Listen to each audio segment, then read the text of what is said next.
Welcome to the Puzzle of Us podcast. I'm your host, Chelsea Peterson, the owner and clinical director of Cache Valley Counseling, and I've been doing couples therapy for over 15 years, and I have had lots of success with helping couples create the relationship that they really want.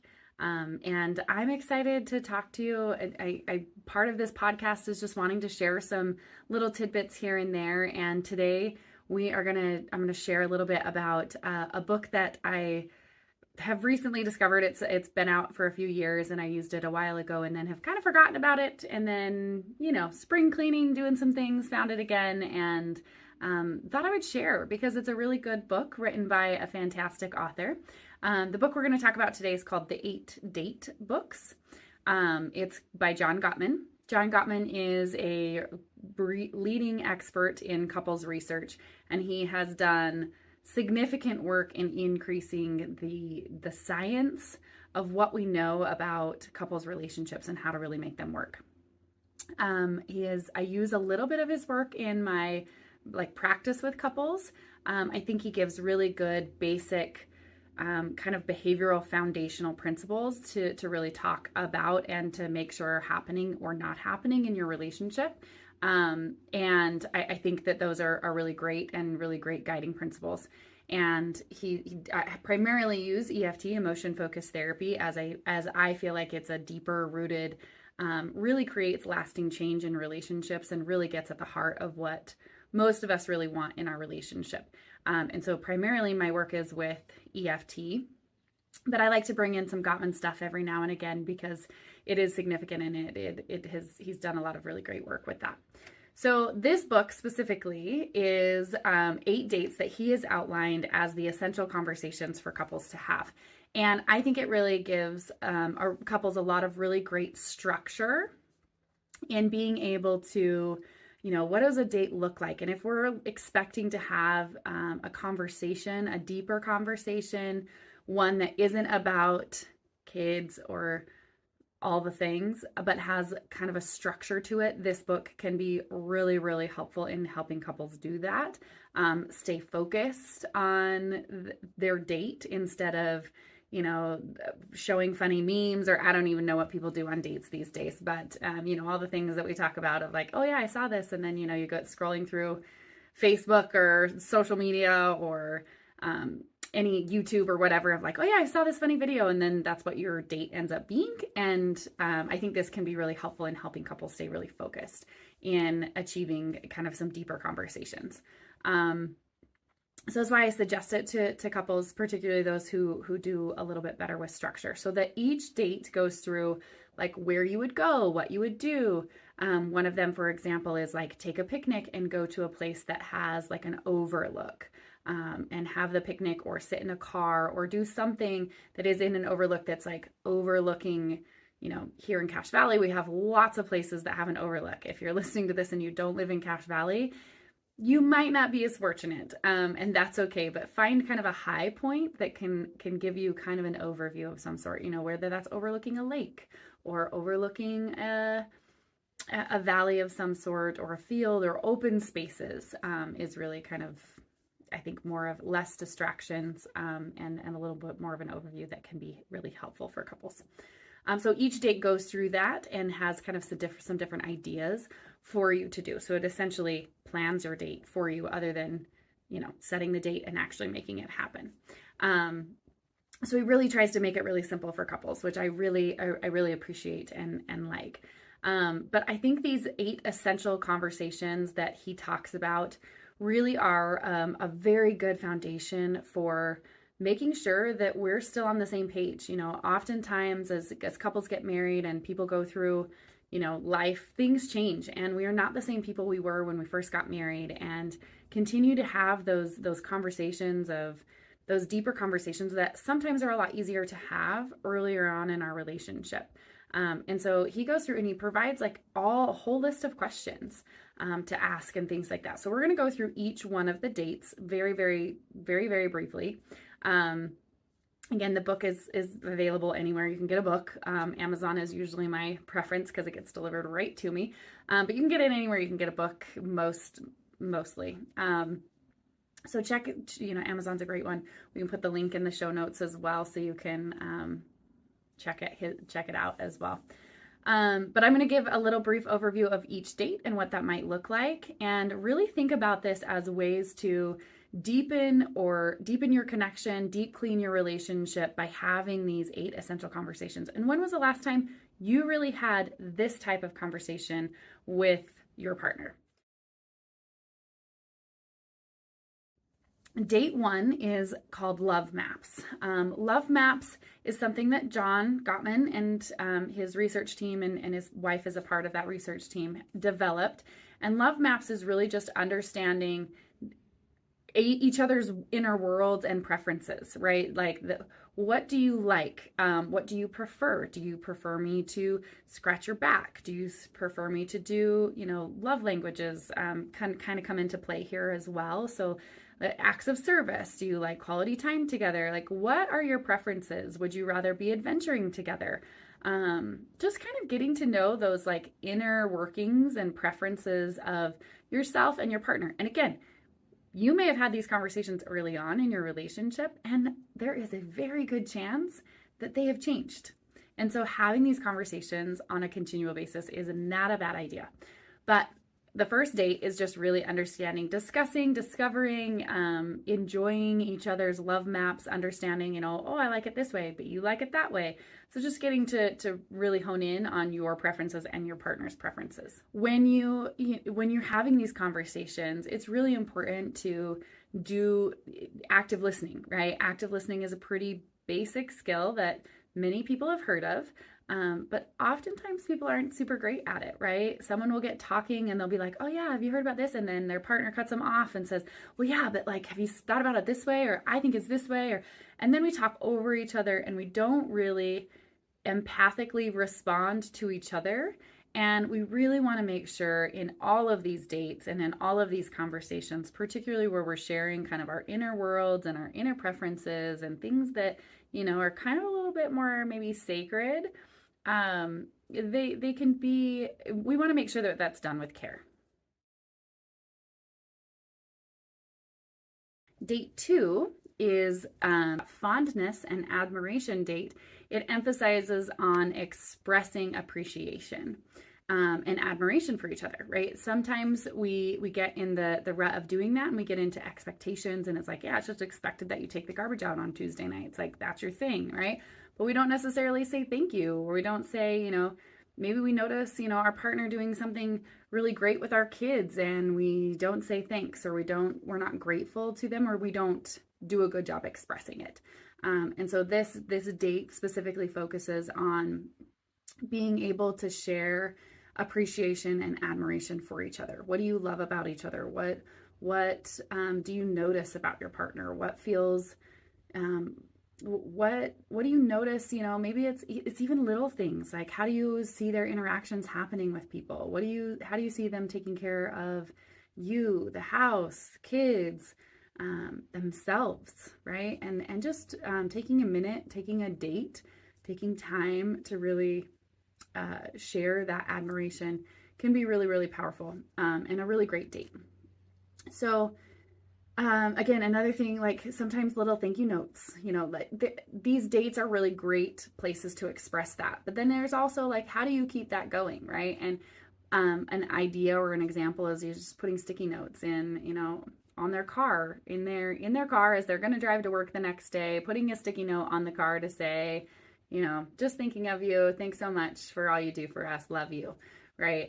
Birthday cards, anniversaries, Father's Day, things like that are great days to express a little bit of that admiration, but can also be done on a more daily or a more frequent basis. It doesn't even have to be daily, but a little bit more frequent basis. Date 3 is turning towards each other. And that is really focusing on building a culture of responsiveness and support in the relationship. So responsiveness and support in the relationship is, when you're struggling, when I know that you're, stressed out or you're having a rough day, what does that look like? How does that look like? What do I see that's different on days like that versus days where you're feeling pretty good. You're feeling pretty confident. You're feeling like life's good, So it really getting to know the differences of what are those subtle differences that change when I'm feeling a little grumpy, or I'm feeling a little down, or I'm feeling a little ugh, or whatever it might be happening for you.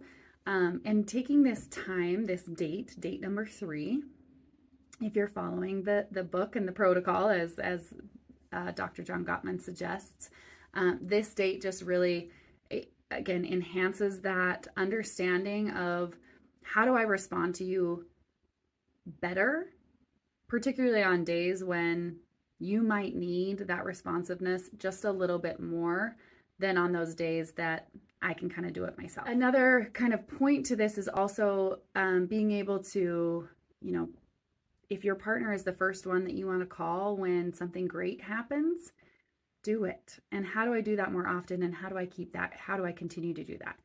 If I feel like I want to, but I feel like I might be bothering them, or I might be interrupting them, or I don't know what they have going on, and so I don't reach out, this is a great opportunity to have that conversation of, I want to reach out, or I'm afraid to reach out when even joyful moments happen, because I don't want to be a burden. I don't want to get in the way. I don't want to be disruptive. And so that's a great time and a great place where I encourage people to really talk about how do you share and be responsive of not only the, ugh, this is an awful day, and today's hard, and today's rough, and I guess I'll go eat worms, right? If that's all we're sharing with our partner, and that's all that's happening in our relationship, and the only time we need our partner to show up for us, it can get kind of draining, right? Nobody likes a Debbie Downer. Nobody likes to be the one that's, always complaining.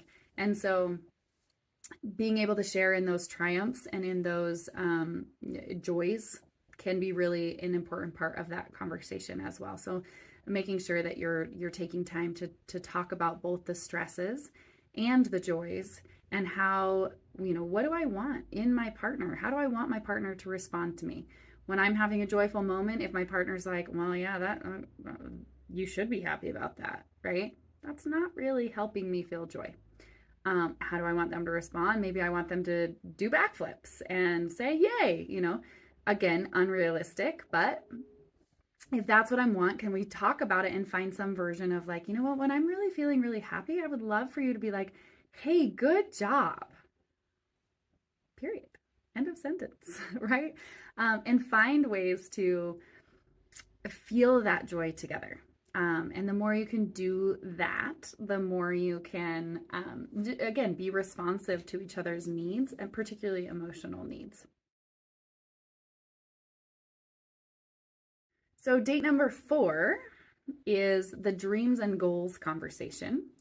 And this is where you really get to explore dreams and goals. And I think that this is one of the most important things that couples can do, because again, life is hard. There is a lot going on. There's a lot of stress that happens at work. There's a lot of stress happening with the kids. There's a lot of stress. There's just a lot of heavy things that life is throwing at us all the time. And if we are always like focusing on not even the negatives, but just the hard things in life, it doesn't always allow for us to dream and dream together, right? And so taking time to do that, some people are really great about doing this in their everyday lives, right? Some people are like, what do we want to do at the yard? Let's dream together. What do we want to do? Like, what do we eventually want this to look like, right? Some people are great about doing that about, what do we want retirement to look like? What do we want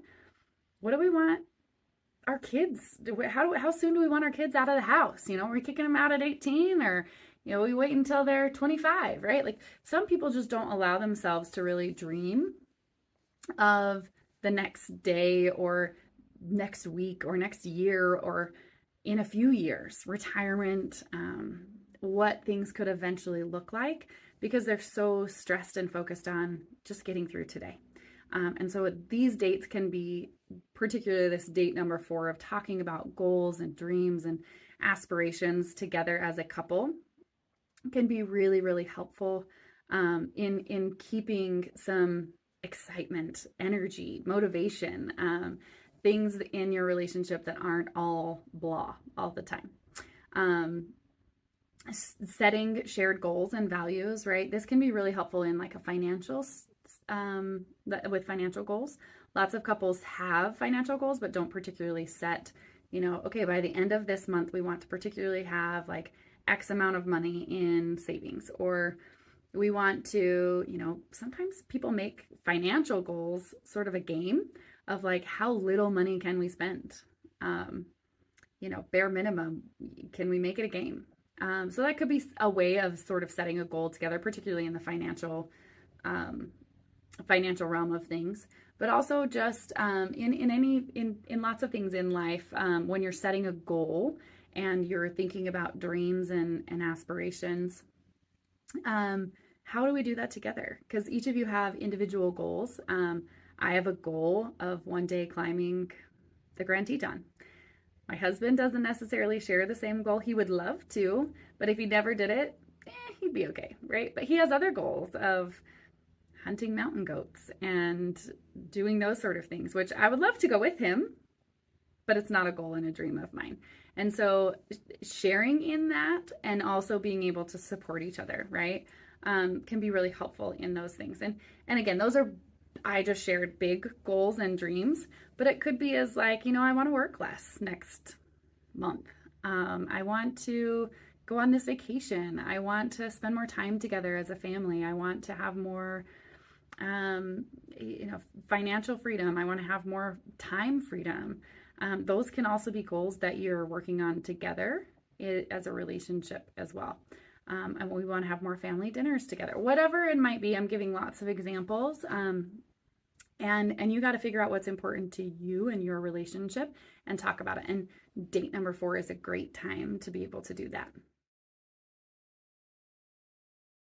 Date 5 is called shared meaning. And this shared meaning date is really focusing on creating rituals and shared values, and how really making them, foundations in your home, in your relationship, can be really helpful for couples really discussing even expectations. What's our rituals? What's our values?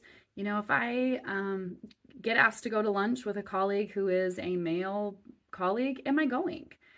So setting those like kind of standards and expectations of, I wouldn't want you to go to lunch by yourself with someone of the opposite sex. That would be maybe too threatening to me. Yeah, that doesn't bother me. Well, it depends on this one. I'm fine with this coworker, but not this one. Like sometimes those, that shared meaning and ways of sharing those rituals and values can also be a really great place to have those kind of expectations, right?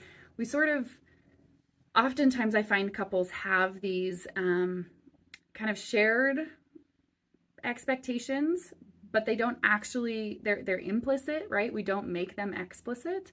And sometimes when we get to those moments where unfortunately we've maybe hurt our partner, not intentionally usually, oftentimes it comes out of like, I didn't know that was important to you. I didn't know that was an expectation that you had.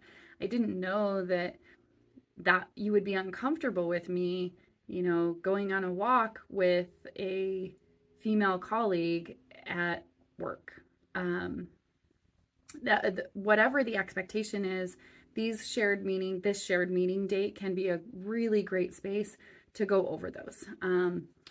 Creating rituals, right? Like, what do we want our rituals to be? Do we have dinner together every night? Do we make dinner together? Do I make dinner? Do you make dinner?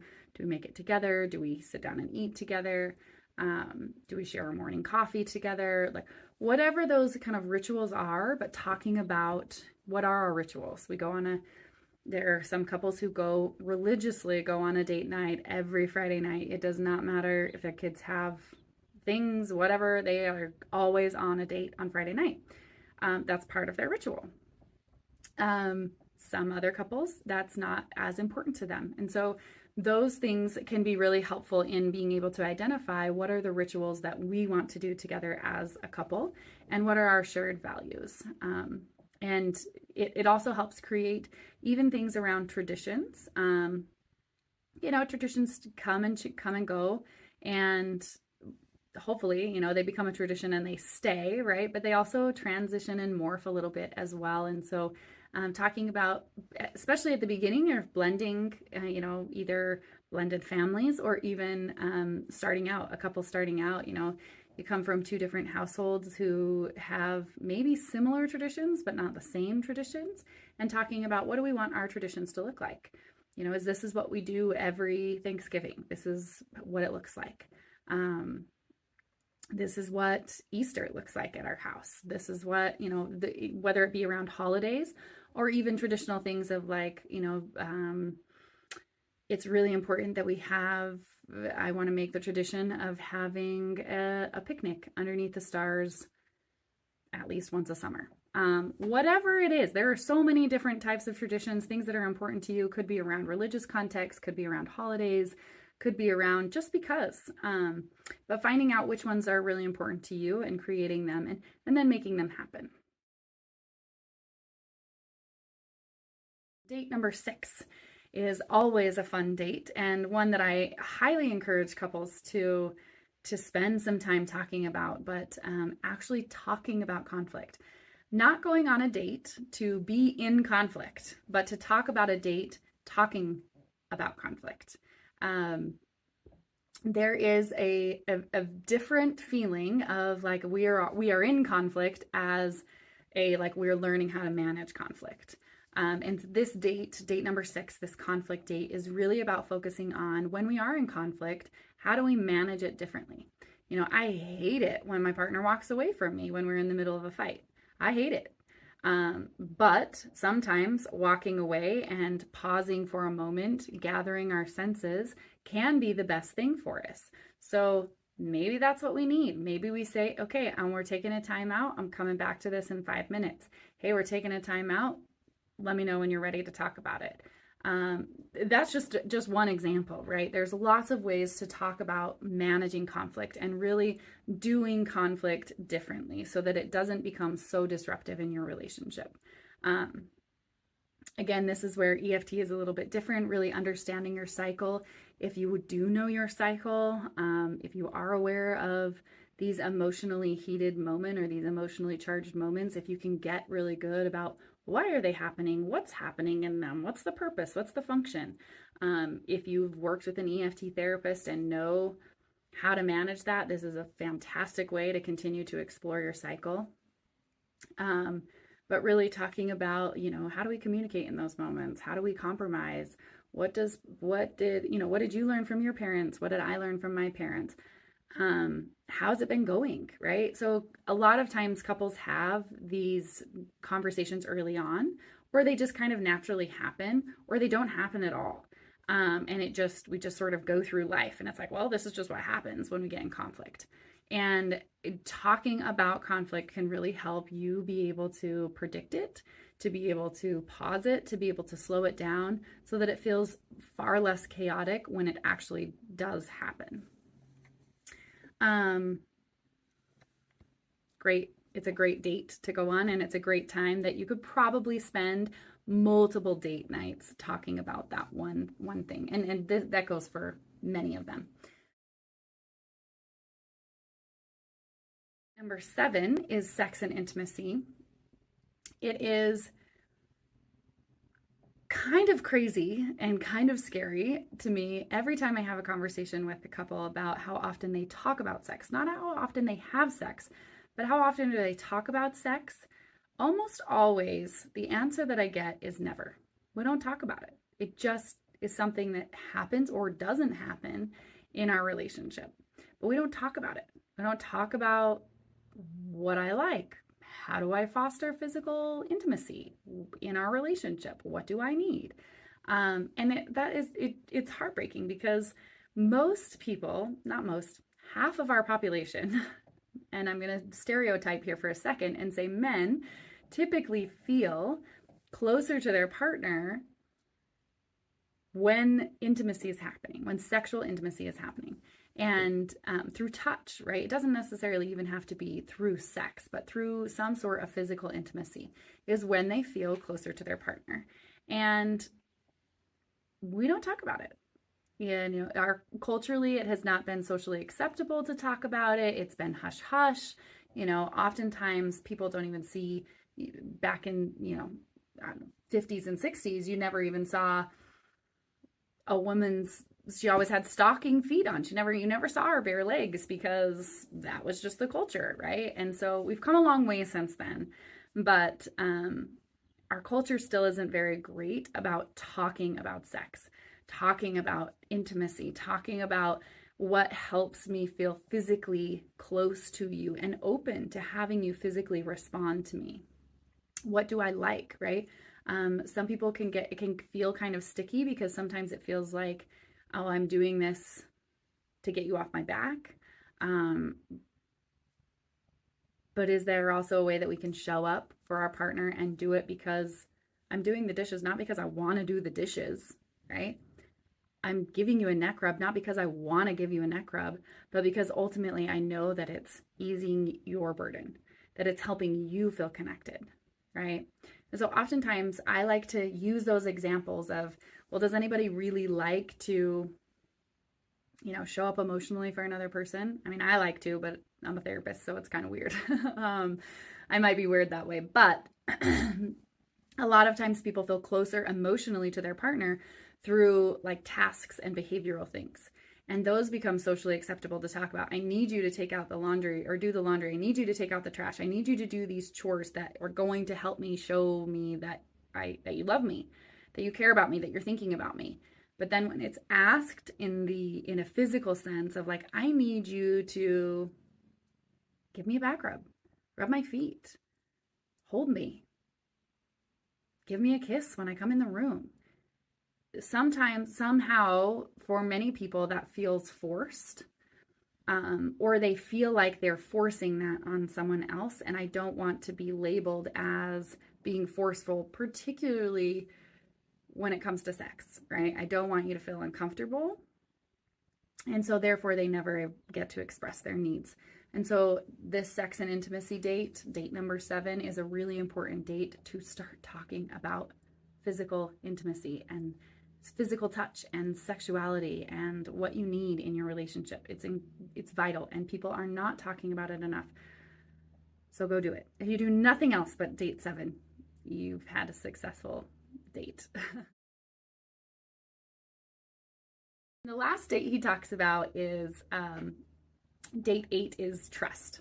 And it's about trust, and trust, as it's been said for many years, is trust is the foundation of any relationship.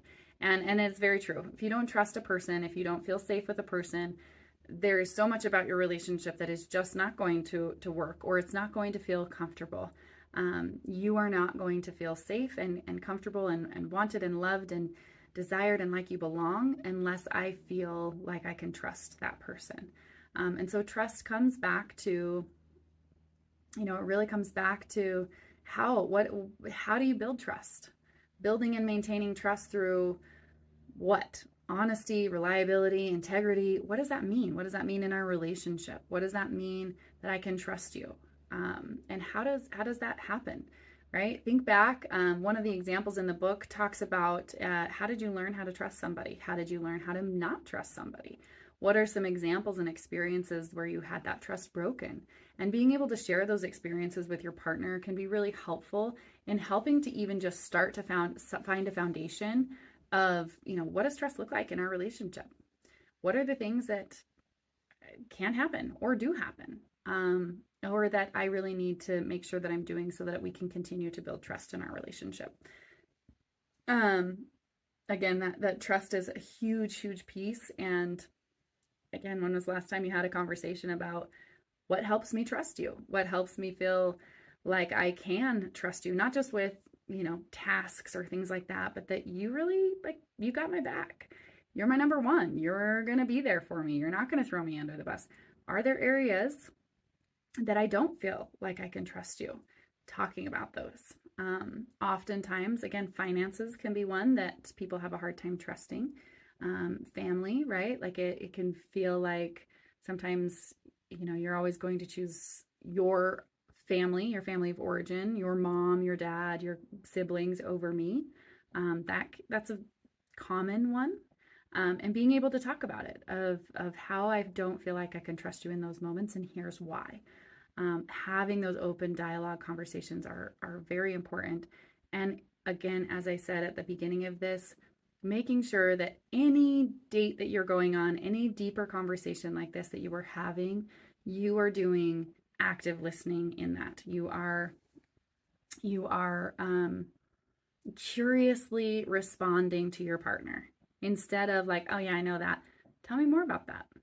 Help me understand. Do you have an example of when trust was broken in your life?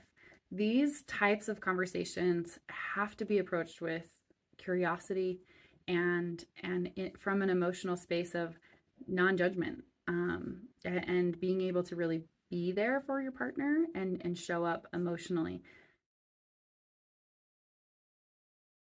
You do that on all 8 of these dates, and you're going to have a fantastic foundation for, continuing to have really great dates, but also really doing kind of a deep clean of your relationship of like, okay, like how are we really doing, right? Going back through those 8 dates, if you haven't talked about one of those conversations in a while, pick one and do it. If you've talked about some of them, but not all of them, why not? What's been hard about having those conversations? How do you do those conversations differently? How do you start those conversations? Again, this book is a great book. It lays out all the dates for you, so it does make it kind of easy, but you got to do it. And it also, I've found that the couples who have used it, there's like a list of questions and a list to think about. It's helpful to do those before you go on the date so that you can kind of be thinking, so that the conversation just ends up being a little more rich if we're not having to think about things like right on the spot, but we've kind of been mulling it over for a day or two. And so having those, just saying like, hey, we're going on a date on Friday and this is what we're doing, please read through this chapter. Sometimes I encourage, there's lots of ways to use this book, but some other ways that people have used it have been, they read the chapter at the end of the next date, right? They read the first chapter together and then they set a date. And then on that date, they read the chapter together of the next date. And then they set a date and they move through it that way as well. So whatever works for you, find a system that works, but having these 8 date conversation nights. And if it doesn't work out for you to actually physically go on a date, maybe you have small kids at home, money's tight, babysitting isn't an option.